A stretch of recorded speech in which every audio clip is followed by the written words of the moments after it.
Now students, what I am going to show you that is important, you please see. Let me add first a form. Let me add a form first because we have three form here. Let me add a form. We can add form from here also students. See, project add form. Okay, from here also you can add form. So fourth number form is coming. After it came, let's save it. Let's finish its job. Okay, so now we got form number 4. Here I will show you the difference between global variable and local variable, as well as I will show you how can we input the values from outside. These two concepts I am showing you, please concentrate. Let's go to the code window, and here I will give you students two variable and I will find out the sum of those two numbers. Fine. So I need how many variable? Let's bring the click method first. Form load is coming automatically, so let brought the click from here. Okay, now I am declaring here dim a comma b comma c only with two number, and c will store the result as integer. Fine students. So now a equal to what? A equal to the number I need to specify here. So the number I will specify here as input box. Fine, input box is the method to input something from user. So here I will write enter first number.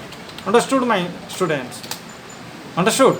A equal to this one. Then I am just copying this for second number. So I am writing here what?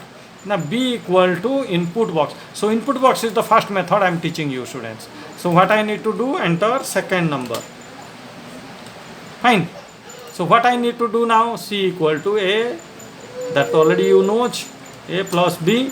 Now we will print them. So print the sum is, I told you na, ampersand sign, then C.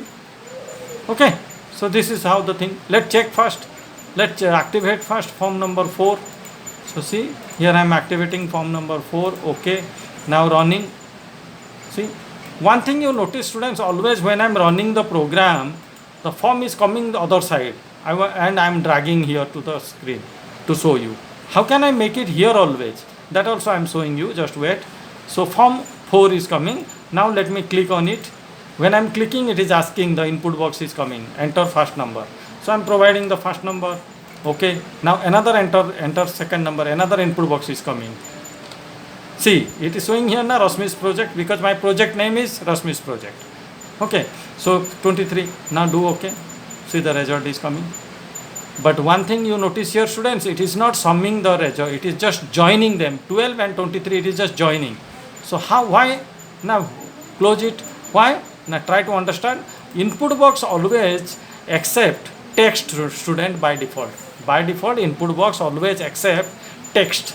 So we have to convert it into number. So how? You have to write here val.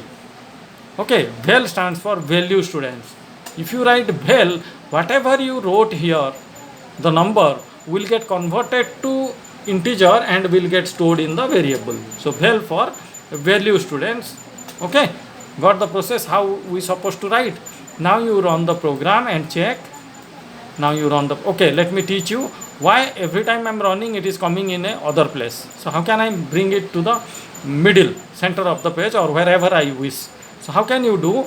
Go to project menu. I taught you form layout, go to view menu. I taught you form layout window students before. I didn't taught, but I told you about it. Open the form layout window. Okay, open the form layout window. Nothing is visible here. Just let do again. Okay, let open it again. View form layout window. The form should appear here. Okay, leave it for the timing. Later on we will see whether the form is appearing here or not. Huh? Okay, leave it. So come to the form 4. Let's continue with our program. Okay, val I already gave you. Now let's run the program. Running the program, it is appearing here. Now clicking, it is asking the number. Let me provide 23, 32, and I gave suppose 12. Now it is converting them to integer, and the sum is coming what? 44 students. Understood? This is how the concept of this. So see now, in form layout window the form is appearing. Understood? The form number 4 is appearing because we are in form number 4. We have selected form number 4. So why it is coming in this corner? That's why, because of the, it is appearing here in corner. Every time you run, it is appearing in the corner and you are dragging to the middle. So how can I make it always in middle? Just simply in form layout window, you just bring it to here. Understood? Bring it to center. Now you run, these are the other forms, form 1, form 2, form 3. You can bring everything also. Now run, check. See, the form 4 is appearing here. It is little below, it is showing. So what I will do, I can bring it to up. So it is up to you students, wherever you wish to display your program, your form, you can display on your screen. Left side, right, down, bottom, you can decide. Okay, I am showing it again, the result. Hope all of you understood. It is coming the result. Fine, students.